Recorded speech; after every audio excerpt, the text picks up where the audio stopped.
제가 97달러에서 101달러까지 조정 올 수 있으니까 그 가격 오면 추가 매수 과감하게 해야 된다. 라이브 방송 안 보신 분들은 몰라요. 서클 인터넷 그룹, 이번엔 USDC 동결 해제 논란과 코인베이스의 USDC 담보 주택 대출 두 가지 이야기가 동시에 터졌습니다. 한쪽은 신뢰를 흔드는 이슈처럼 보이고 다른 한쪽은 USDC의 진짜 실사용을 보여주는 사례죠. 오늘은 이 두 가지가 서클에게 진짜로 뭘 의미하는지 냉정하게 정리해 보겠습니다. 먼저 동결 논란부터 볼게요. 서클은 2026년 3월 중에 서로 연관성이 없는 것으로 보이는 16개 핫월렛의 USDC를 한꺼번에 동결했습니다. 이후 온체인 분석가 잭 엑스비티에 따르면 그중 하나 고티드.com으로 알려진 지갑은 다시 자금 접근 권한을 회복했습니다. 현재 그 지갑에는 약 13만 9,096 USDC, 한화로 약 1억 9,700만 원 정도가 들어있습니다. 문제는 왜 동결했고 왜 다시 풀었느냐입니다. 피해를 본 한 업체는 비공개 미국 민사 사건과 연관된 조치라고만 설명했지만 구체적인 정보나 명확한 법적 근거는 공개되지 않았습니다. 잭 엑스비티가 온체인 데이터를 분석했을 때 문제가 된 지갑들은 정상적으로 운영되고 있었고 불법 흔적도 없었다고 주장합니다. 그래서 그는 5년 넘게 조사를 해왔지만 가장 무능한 동결 사례일 수 있다고 강하게 비판했어요. 메타마스크 보안연구원 테일러 모나한 역시 서클이 독립적인 기술 검증, 온체인 분석보다 법원 승인에 과도하게 의존하고 있다고 지적했습니다. 미 연방법원이 동결을 승인하면 세부 내용이 불명확해도 집행되는 경우가 많기 때문이죠. 이게 왜 문제냐면 첫째, 스테이블 코인 발행사가 마음만 먹으면 정상 사업자의 자금도 막을 수 있다는 검열 가능성이 다시 크게 부각됐다는 점. 둘째, 사전에 명확한 기준과 설명 없이 동결피 일부 해제가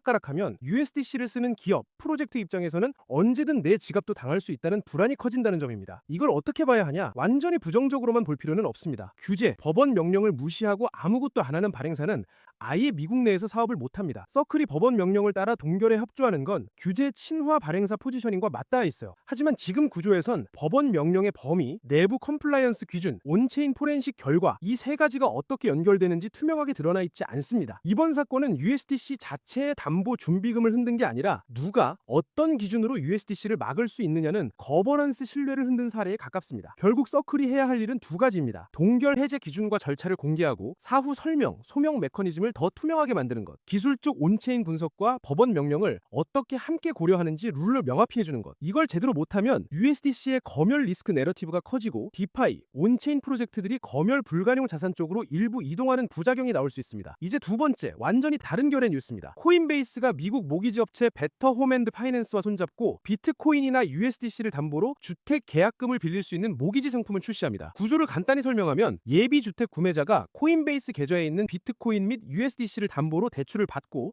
그 돈으로 집 계약금을 냅니다. 나머지 집값은 미국 정부 보증 모기지 기관인 페니메이가 보증하는 기존 적격 대출로 받습니다. 핵심 포인트는 세 가지입니다. 첫째, 집을 사려고 디지털 자산을 팔 필요가 없다는 것. 자산을 그대로 들고 가면서 양도소득세 부담도 뒤로 미룰 수 있습니다. 둘째, 이 코인 담보 모기지는 페니메이 기준을 따르는 적격 구조라 전통 모기지와 같은 보호장치와 심사 기준에 적용받습니다. 셋째, USDC를 담보로 사용할 경우 모기지를 받으면서도 USDC 리워드를 계속 받을 수 있게 설계했습니다. 서클 입장에서는 이게 어떤 의미냐? USDC가 이제 거래소에서만 도는 코인이 아니라 미국인의 생애 최대 금융 이벤트인 집 매매의 담보 자산으로 공식 편입된다는 뜻입니다. 코인 USDC를 담보로 맡기고도 소유권을 유지하는 구조라 온체인상 최륜향, 수요래도 플러스입니다. 규제, 모기지 시스템 안에서 USDC를 다루는 사례가 하나 더 생긴다는 건 장기적으로 규제 친화, 제도권 인프라 이미지를 강화합니다. 물론 리스크도 있습니다. 주택 구매자가 집 담보 그리고 코인 담보 두 레버리지에 노출되기 때문에 자산 가격 하락 시 타격이 커질 수 있어요. 하지만 코인베이스와 베터 측은 모기지 실행 후 비트코인 가격 변동이 모기지 조건, 금리에 영향을 주지 않게 만들고 담보자산 가치가 떨어져도 차주가 상환만 계속하면 마진콜은 없도록 설계했습니다. 정리하면 USDC 담보 모기지는 서클에게는 실물 금융 안으로 깊게 파고드는 채널 하나 추가,